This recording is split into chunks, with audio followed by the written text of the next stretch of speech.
जिनके अथक परिश्रम से शासन पैसा तो हमेशा लगाने के लिए तत्पर रहेगा, लेकिन पैसे के साथ उसकी सुविधा व्यवस्था और सच अर्थ में भगवान का आशीर्वाद दिलाने के लिए ऐसा कोई व्यक्ति हो जो सारी व्यवस्था संभाल ले।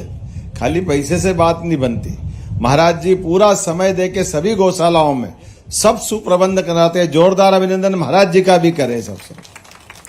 हमारे अपने सबके वरिष्ठ और स्थानीय शासन के मंत्री हमारे बड़े भैया माननीय कैलाश जी विजयवर्गीय जी, जोरदार अभिनंदन कैलाश जी भाई साहब के लिए। कितना सुखद संयोग है जहां अच्युतानंद अर्थात भगवान कृष्ण का काल और भाई साहब का नाम कैलाश और यहाँ गोवर्धन पर्वत, परमात्मा की दया से ये कई प्रकृति की लीलाओं के ये अद्भुत स्थान है जिनमें श्रद्धा के साथ। और मंत्री तुलसी भैया जोरदार, इनके बिना 56 भोग पूरा नहीं हो जाए। कितना पकवान बना दो, लेकिन और ये इधर शंकर भगवान, ये भी जोरदार संयोग है। जोरदार अभिनंदन करो भोलेनाथ भी। कई कई स्वरूप में हमारे भोलेनाथ यहाँ मौजूद हैं। मैं आज के इस अवसर पर माननीय विधायक गोलू शुक्ला जी, माननीय सांसद कविता बहन जी, माननीय महापौर पुष्पमित्र भार्गव जी, मधु भैया जी, माननीय विधायक गोलू शुक्ला जी तो बोल ही दिया।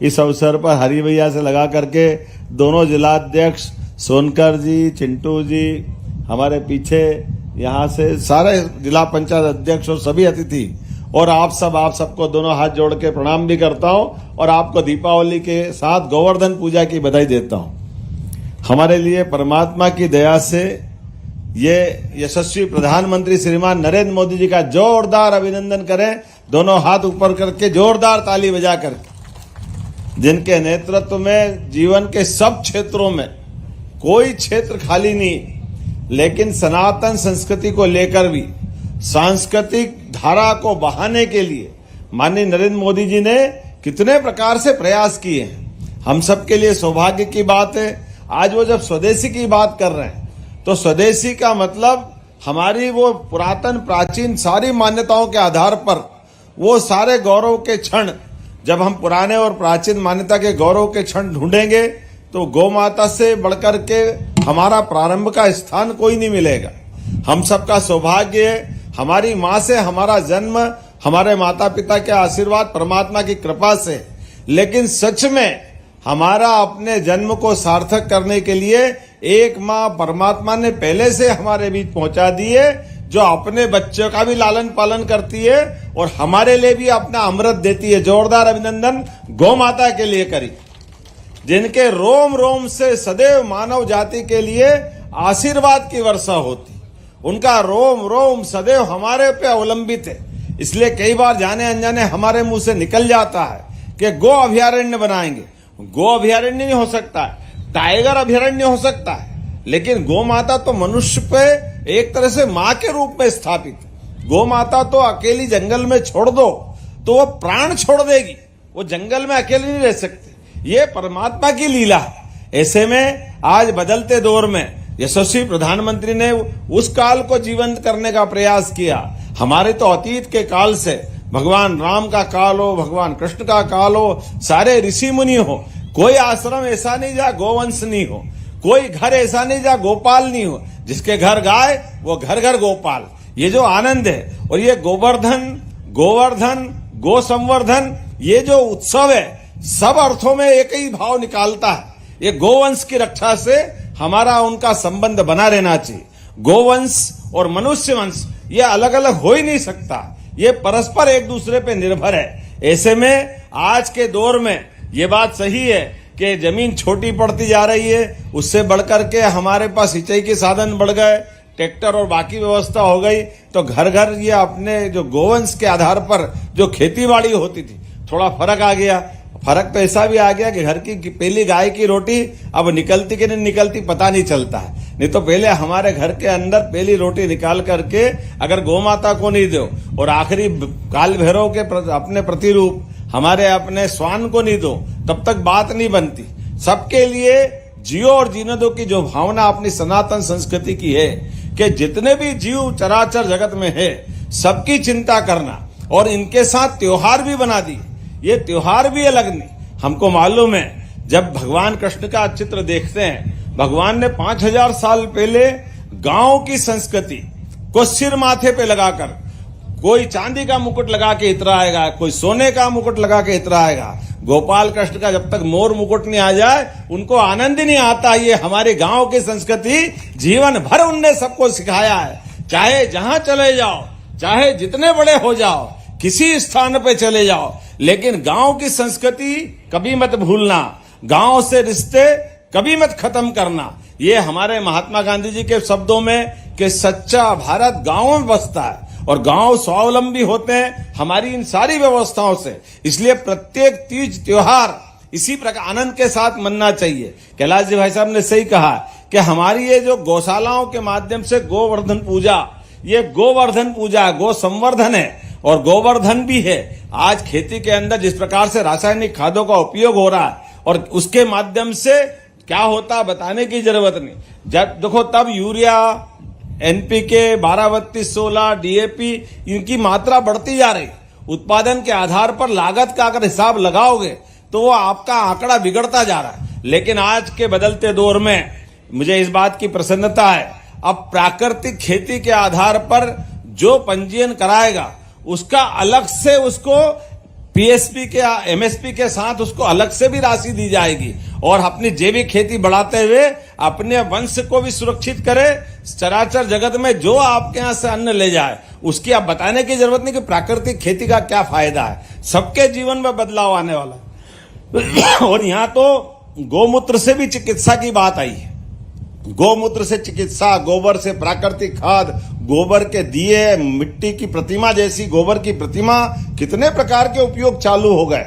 लोग तो कहते कि परमाणु का खतरा भी अगर आ रहा है और घर गोबर से लिपा हुआ है तो वहां परमाणु विकिरण भी खत्म हो जाता है। कितने कितने प्रकार से परमात्मा ने ये गोमाता के माध्यम से हमारे आसपास ये रहस्य दिए हैं। आज बोलने की थोड़ी सी समस्या है, थोड़ा समय कम है, लेकिन ये मैं फिर अपनी सरकार के माध्यम से अपने सारे मंत्रियों को बधाई देना चाहूंगा।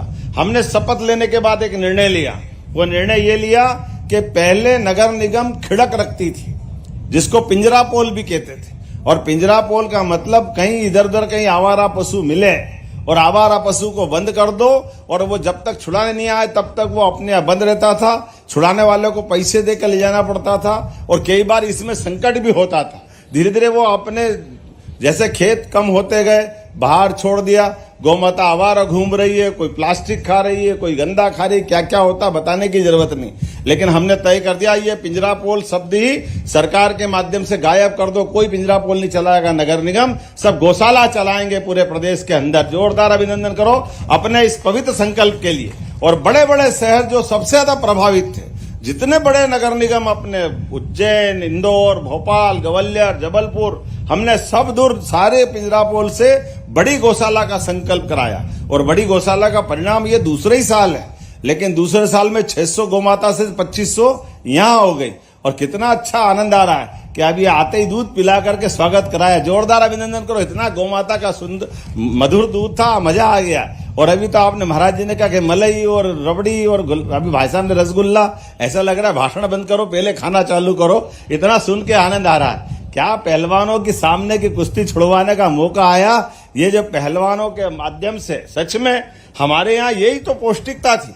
कुपोषण का सवाल ही नहीं। जिसके घर में गौमाता, उसके बच्चे बच्चे सहित पूरे परिवार वाले वैसे ही स्वस्थ रहते हैं। ये अपने आप परमात्मा की लीला है। काय के लिए संडे हो या मंडे फालतू की बात, काय के खाओ अंडे जबरदस्ती, जो अंडे उनको खिलाते रहो। अपना तो गाय का दूध पियो और मजे लो। होना चाहिए कि नहीं होना चाहिए। ये जो हमारे पोषक तत्व है, गौ माता का गो दूध है। में से मंच में से कैलाश जी भाई साहब भी कह रहे थे, मैं भी कह रहा हूं, तुलसी भैया, हम सब, आप भी सब, मेरे बताने की जरूरत नहीं।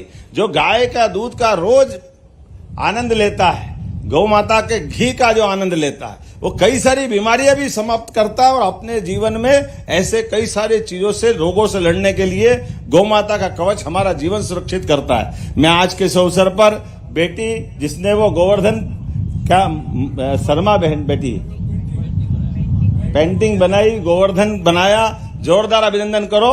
उसको 11,000 रुपया अपनी व्यवस्था से भी जोरदार अभिनंदन करो। 5,000 तो नगद मिले ही मिले।